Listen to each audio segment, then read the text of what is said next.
Now, before you can answer the question, does God exist? You should have a proper understanding of what we mean by God. Many people don't believe in God because, and listen very carefully, they have the wrong conception of God. In fact, the God they don't believe in is the same God I don't believe in, okay? I don't believe in the gods that they don't believe in, if that makes sense. And so so we might want to ask, what do they mean by God? Because a lot of people I talk to, atheists, they have this idea, or skeptics, they have this idea that God is this, bearded man sitting on a cloud somewhere. Or maybe they have the idea that maybe God is kind of like Thor or Zeus or one of the Greek gods. Or maybe it's, who's that guy again? Morgan Freeman in Bruce Almighty. That's the wrong conception of God. In fact, the traditional concept of God is infinitely above these finite beings that we kind of describe God as, okay? And let me give you an example. Richard Dawkins. Richard Dawkins wrote The God Delusion. He's probably one of the most famous atheists on the planet. He's got the wrong concept of God. Let me show you. In his book, The God Delusion, he says this.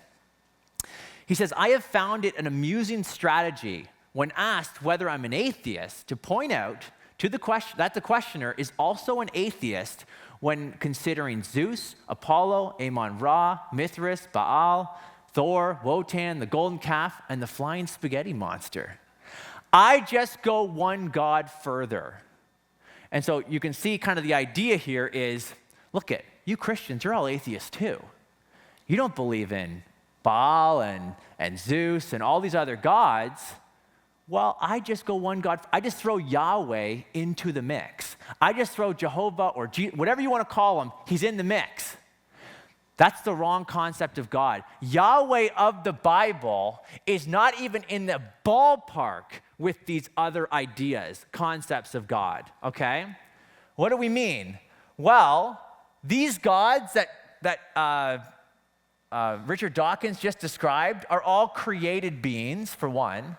I mean, even if they're just mythical beings, the story is that they're created. They had a finite past.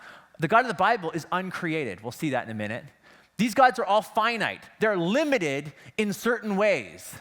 The God of the Bible has no limitations, okay? These so-called gods are all temporal. They exist in time, whereas our God is eternal, exists outside of time. In fact, created time. We're going to have some fun with that. And then these beings are all contingent. What does that mean? They didn't have to exist. Whereas the God of the Bible, I would argue, is a necessary being. And so he must exist. In fact, remember the flying spaghetti monster? There he is. To compare the God of the Bible with the flying spaghetti monster is the most ridiculous thing I've ever heard. And one of those reasons is because when you look at the evidence for a flying spaghetti monster, you won't find any. None.